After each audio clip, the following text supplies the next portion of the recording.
في افلام جريمه كتير على فكره، بس قليل جدا منها اللي يقدر يخليك مشدود من اول دقيقه لاخر ثانيه ويخليك تعيد التفكير في كل اللي شفته بعد لما الفيلم يخلص. الفيلم اللي هنتكلم عنه النهارده هو فيلم 7، واحد من اعظم افلام الجريمه والتحقيق والغموض في تاريخ السينما. فيلم يعني مش بيعتمد بس على مطاردات او اكشن، لكنه بيعتمد على الذكاء والتحليل وتفاصيل ممكن تغير نظرتك للاحداث اصلا. فاسمع وركز ويلا نبدا.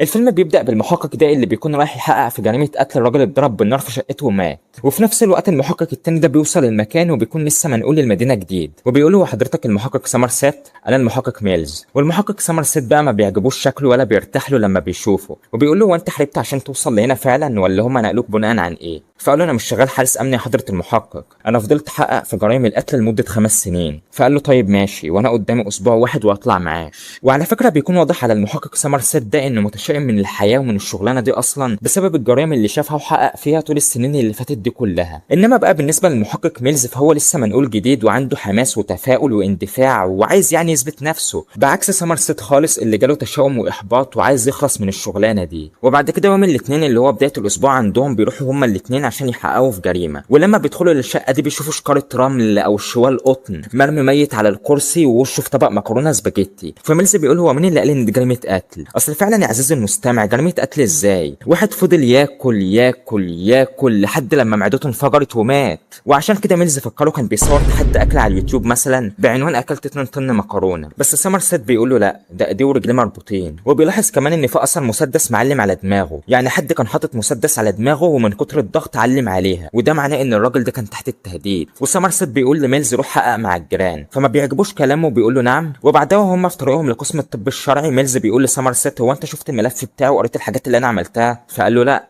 قال له انا قضيت واجبي كظابط لفتره كبيره لحد لما اترقيت لمحقق، والشاره اللي معايا دي هي نفس الشاره اللي معاك على فكره. فهو يقصد يعني من كلامه انك ما تشوفنيش الا يعني ما تستقلش بيا. ولما بيوصلوا لقسم الطب الشرعي الدكتور بيقول لهم مشطوب الاسم ده معدته انفجرت من كتر الاكل، ولما دققنا في الكدمات اللي على جسمه دي اكتشفنا انه كان تحت التهديد، يعني كان في حد اجبره انه ياكل لحد لما معدته انفجرت. ومع العلم برضو ان الواد ده كان بيقاوم، بس اللي عمل في كده كل لما بيلاقي وقف اكل كان بينزل في ضرب عشان يكمل تاني. وكمان عندك علامه ضغط بالمسدس على دماغه من ورا اهو، يعني هو فضل ياكل تحت التهديد لحد لما المعده انفجرت وحصل اللي حصل ده. وبعدها الاثنين بيروحوا لرئيسهم في القسم وسمرسيت بيحكوا له على الجريمه وبيشرح له اللي حصل، وبيقولوا له سيب القضيه دي اديها لحد تاني، عندك ميلز اهو او شوف حد غيري. فبيقول له ايه اللي انت بتقوله ده؟ قال له خلاص انا ما عادش فاضل ليا غير 6 ايام بالظبط واطلع معاش، والقضيه دي واضح عليها انها تستمر لفتره كبيره. فميلز بيقول ده راجل كبير خرفان سيب لنا القضيه دي يا ريس. فقال له خلاص يا ميلز، واسمع يا سمرسيت انت هتكمل في القضيه دي عمرها ما حصلت منك على فكره انك تشيل ايدك وتقول انا بره عني. يعني ايه يعني 6 ايام يا سمرسيت؟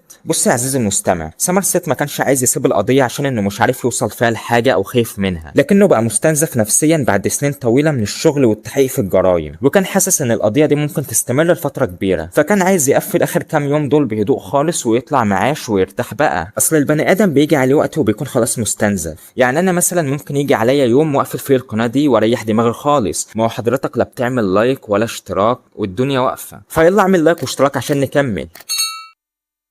طيب وبعد كده بقى تاني يوم اللي هو يوم الثلاث بتحصل جريمه قتل جديده، واللي بتكون محامي اتقتل في مكتبه، وميلز بيكون هو اللي راح يشوف الجريمه دي لوحده من غير سمرسيت. ولما بيدخل مكتب المحامي بيلاقي مكتوب على الارض بالدم كلمه جريد اللي هي الطمع او الجشع، وبيبص بيلاقي صوره لمرات المحقق ومعمول حوالين عينيها دايرتين من الدم. وسمرسيت وهو قاعد في مكتبه رئيسه بيدخل له بيقول له سمعت الاخبار؟ فقال له لا ما سمعتش. قال له لقوا محامي مقتول في مكتبه النهارده الصبح ومكتوب بالدم كلمه الطمع على الارض. برضه صحيح الدكتور من قسم الطب الشرعي بعت العلبه دي فيها قطع غريبه كده زي حتت بلاستيك او حاجه، وهم لقوها مخلوطه بين اكل الواد العجل اللي مات ده. فسمرسيت بياخد العلبه دي وبيرجع للشقه اللي السمين اتقتل فيها، وبيفتح التلاجة وبيبص على الارض فبيلاقي خدوش جامده فيها، فبيطلع العلبه اللي معاه وبياخد منها القطع اللي فيها وبيلاقيها متطابقه مع الخدوش اللي في الارض، يعني دي بتكون القشره اللي طالعه من الخدوش اللي اتعملت في الارض دي. فسمرسيت بيزق التلاجة وبيلاقي مكتوب على الحيطه ورا التلاجة كلمه جلاتوني يعني الشراهه، والكلمه دي بيكون المجرم كاتبها على فكره بدهن الراجل التخين اللي موته بالاكل ده، شوف لدرجه ايه. وسمرسيت لما بيرجع الاسم بيقول لرئيسه انا لقيت كلمه الشراهه دي مكتوبه ورا التلاجة في قضيه الواد التخين ومكتوبه بالدهن، والقضيه بتاعت النهارده كان المجرم كاتب على الارض كلمه الطمع بالدم، وده يخلينا اقول ان دي الخطايا ال7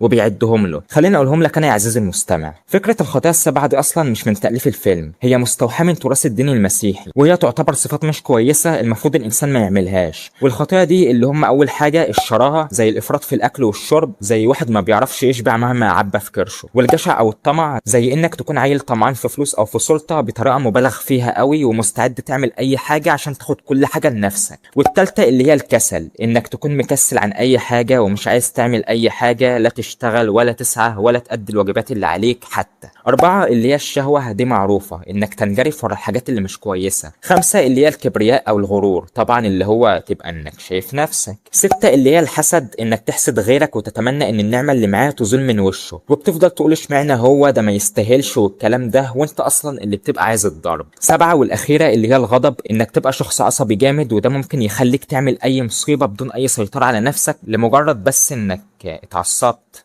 نكمل. وسامرست بيقول لرئيسه المجرم ده لسه هيعمل 5 جرائم تانيين على فكره. وتاني يوم اللي هو يوم الاربع ميلز بياخد حاجته وبينقلها لمكتب سامرست عشان بيكون خلاص هو اللي هياخد المكتب بعد لما التاني يطلع معاش. والتليفون بيرن فميلز بيرد عليه وبتكون مراته وهو بيقول لها جرى ايه يا حبيبتي، مش قلت لك ما ترنش عليا وانا في الشغل؟ وهي بتقول له اديني سامرست، فبيديله التليفون تكلمه وهو بيقول لها طيب ماشي وماله ده انا اتشرف. وهي بتقفل السكه فميلز بيقول له خير، قال له نعم، فقال له خير، قالت لك ايه؟ قال له انا معزوم عندكم الليله على العشاء. فقال له ايه ده فجاه كده، امال ما قالتليش يعني؟ وبالليل ميلز بياخد سامرست معاه البيت عشان العشاء. ومرات ميلز لما بتقابل سامرست بتقول له ده هو حكى لي عنك كتير بس ما قاليش عن اسمك الاول. فقال لها ويليام سامرست. فقالت له ماشي يا ويليام، وانت اكيد عارف ديفيد باسمه الاول، ديفيد ميلز. وبعد لما بيخلصوا عشاء ميلز وسامرست بيدوروا في ملف قضيه المحامي اللي اتقتل في مكتبه. وميلز بيقول المجرم هدد المحامي ده وخلاه مسك سكينه وقطع بقى جزء من جسمه اللي هو حوالي رطل كامل لحم من غير عظم ووزنه على الميزان. وده اللي خلى المحامي ينزف جامد لحد لما مات. والجزء اللي خلاه يقطعه من جسمه كان من عند جنبه كده. وبيقول له كمان المجرم كان عامل على صوره مرات المحامي دايرتين من الدم على عيونها، وده معناه انها شافت حاجه او تعرف حاجه فعايزين نروح لها. زائد ان في حاجه كمان، المجرم ده ما فيش اي اثر لبصماته نهائي سواء في الجريمه دي او الجريمه اللي قبلها. وده على فكره يثبت ان المجرم اللي بيتعاملوا معاه ده عزيزي المستمع مش اي مجرم، ده مجرم عارف وفاهم كويس هو بيعمل ايه وبيدرس منهج كامل قبل ما ياخد اي خطوه. وبعدها بيروحوا الاثنين يستجوبوا مرات المحامي وبيوروها الصور اللي اتخذت لموقع الجريمه وبيقولوا لها بص كويس في الصور دي وقولوا لنا لو كان في اي حاجه متغيره او اي حاجه مش في مكانها. فلما بتبص في الصور بتقول لهم اللوحه دي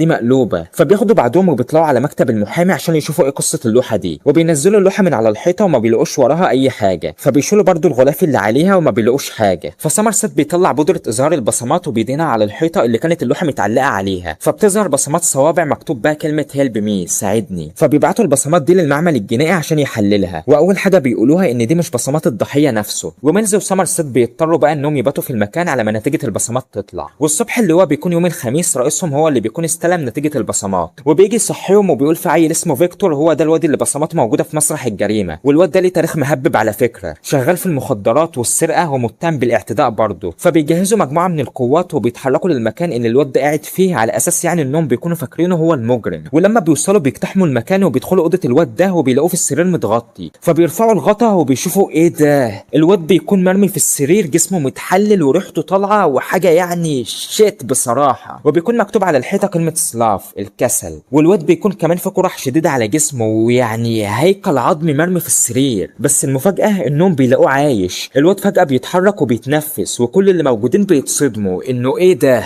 وبيجيبوا الاسعاف عشان يشيلوه. طيب يا عزيزي المستمع، هو ايه اللي وصل الواد ده للمرحله دي؟ الحقيقه ان المجرم خطف الواد ده وربطه في السرير لمده سنه كامله تقريبا، وكان بياكله اقل كميات ممكنه من الاكل، وكان بيحقنه بمضادات حيويه ومخدرات وبيركب له محاليل عشان بس يخليه عايش. وده اللي ادى ان بعد سنه كامله جسمه يوصل للمرحله دي انه اصبح شبه متحلل تقريبا. ولا ده وكمان قطع ايده واستخدم بصماته في كتابه كلمه هيلب مي في مكتب المحامي، وده عشان يربط الجريمتين ببعض او يربط الخطيئه دي بالخطيئه اللي قبلها. بيلعب معاهم بذكاء يعني عن طريق ربط الجرائم ببعض. والصحفي ده بيجي يصور ميلز وسامرست، فميلز بيقول له انت بتعمل ايه يا حبيبي؟ مسرح الجريمه مقفول دلوقتي. فقال له انا من حق اصور. قال له يلا نزل الكاميرا دي، غور من هنا يالا. وبيمد ايده عليه بيوقع من ايديه الكاميرا. وفي المستشفى الدكتور بيقول لهم الواد ده بصراحه ما فيش امل انه يعيش خالص، هو يعتبر شبه ميت اصلا، فللاسف هيموت، ما فيش حاجه نقدر نعملها له. وانا اول مره بصراحه اشوف حد يتعذب بالشكل الفظيع ده لدرجه الموت. وبعدها سامرست وهو قاعد في شقته بالليل التليفون بيرن وبتكون تريسي مرات ميلز وبتقول له عايزين نتقابل عشان اقول لك على حاجه. فبيقول لها حاجه ايه؟ هو جوزك فين يا مره؟ قالت له ما انت عارف بقى احنا لسه قاعدين في المدينه هنا جديد وما اعرفش حد هنا غيرك. وتاني يوم اللي بيكون يوم الجمعه بيتقابلوا هما الاتنين في مطعم، وتريسي بتقوله انها حامل وهتكون عندها طفل هي وديفيد. فبيقول لها طيب ماشي مبروك، بس انا مالي برضه. فبتقول ان ما بحبش المدينه دي خالص ومش عايزه اجيب طفل للحياه القاسيه دي. فقال لها معلش. وبعدها هو وويلز بيكونوا راحوا مطعم واسمه ايه ده بيدخل المكان، فسمرست بيديله فلوس من تحت الترابيزه، واسمه ايه بيقول له بعد ساعه. وبعد شويه فعلا بيجي وبيدوهم ظرف. طيب الظرف ده فيه ايه؟ في الحقيقه ان لما سمرست لقى ان القاتل مش بيسيب اي اثر وراه، لجأ لطريقه غير قانونيه انه كلم حد من معارفه في الاف بي اي او الشرطه الفيدراليه عشان يوصلوا لسجلات سريه عن المكتبه اللي في المدينه، والسجلات دي بتبين مين اللي كان بيستعير او يشتري كتب عن الخطايا السبعه والاديان. والظرف ده بقى في قائمه باسماء الناس اللي طلبوا الكتب دي من المكتبه في الفتره الاخيره، وبيكون اسم المجرم في القائمه دي جون دو. فبيروحوا لعنوانه عشان هو اكتر واحد واخد كتب من النوع ده فعلا من المكتبه، وبيطلعوا شقته وبيخبطوا على الباب بس محدش بيفتح، وده لان مفيش حد جوه. بس فجاه بيشوفوا اسمه ايه ده اللي بيكون راجع من بره، ولما هو بيشوفهم بيطلع سلاحه وبيضرب عليهم نار وبيطلع يجري. فبيطلعوا الاتنين يجروا وراه، وميلز هو اللي بيفضل وراه وما بيسيبهوش، وبتكون مطارده حلوه قوي، يعني مشهد حلو بصراحه. ولحد لما المجرم بيقوم خابط ميلز بحته حديده على دماغه بيوقعه في الارض، وبيرفع المسدس على دماغه وبيكون خلاص هيضغط على الزناد، بس لا ما بيعملش كده وبيطلع يجري. فميلز وسمرست بيرجعوا لشقه المجرم تاني، وميلز بيكون عايز يدخل بس سمرست بيمنعه وبيقول له ده لازم اذن تفتيش ومعرفش ايه. فبيقول له بعد بقى عن سكته وشيل ايدك دي، وبيرزع الباب بالرجل بيفتحه. ولما بيدخلوا هما الاثنين بيلاقوا حاجات غريبه قوي زي اسلحه وذخيره وسكاكين، صليب متعلق، الكتاب المقدس، ايد الواد اللي قطعها بيكون مخللها في برطمان، وحاجات تانية غريبه كتير، كتب فلسفيه كتير، صور الضحايا اللي كان بيعذبهم ويهددهم. وميلز لما بيدخل الحمام وبيبص في البانيو بيقول،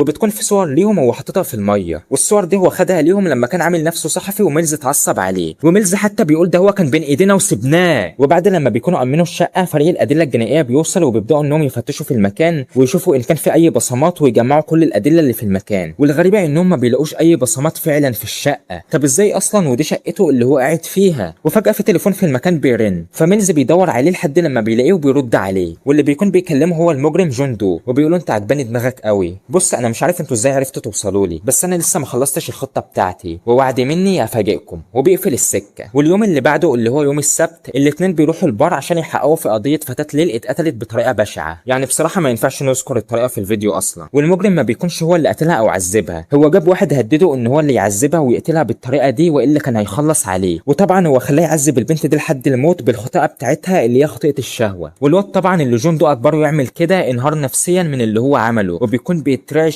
وبيتهته مصدوم من اللي عمله وشافه ده. وتاني يوم اللي هو يوم الحد جون دو بيرن على النجده وبيقول لهم انا عملتها مره تانية. وميلز وسمرست بيكونوا راحوا المسرح الجريمه الجديد ومعاهم فريق الادله الجنائيه. واللي بيكون حصل ان جون دو مسك عارضه الازياء دي شوه وشها وقطعه، شال جلد وشها وقطع مناخيرها وشرح وشها بالمعنى الحرفي. يعني انا ما اعرفش عمال اقول كلام بشع جدا وكده اليوتيوب ممكن يزعل مننا على فكره، وطبعا انا ما اقدرش على زعله بصراحه عشان انا اللي هزعل جامد مش هو. والمهم جون دو بعد لما بيكون عمل في البنت دي كده بيخيرها بين خيارين، وبيلزق في ايديها علبه حبوب منوم لو خدتها تنام ما تصحاش، والايد التانيه لزق فيها تليفون عشان ترن على حد يجي ينقذها، وكانت هتعيش مشوهه العمر كله. بس هي طبعا اختارت الخيار الاول الحبوب المنومه، واختارت انها تموت بدل ما تفضل عايشه بالشكل ده. وطبعا الخطيئه بتاعتها كانت الكبرياء او الغرور، كانت شايفه نفسها عارضه ازياء بقى وملكه جمال المدينه والدوله والقاره والعالم. ولما طبعا المجرم عمل فيها كده فضلت انها تموت احسن لانها بدون شكلها هي ولا حاجه. ولما ميلز وسمرست بيرجعوا للاسم المجرم جون دو بيدخل وراهم وبيقول يا محقق،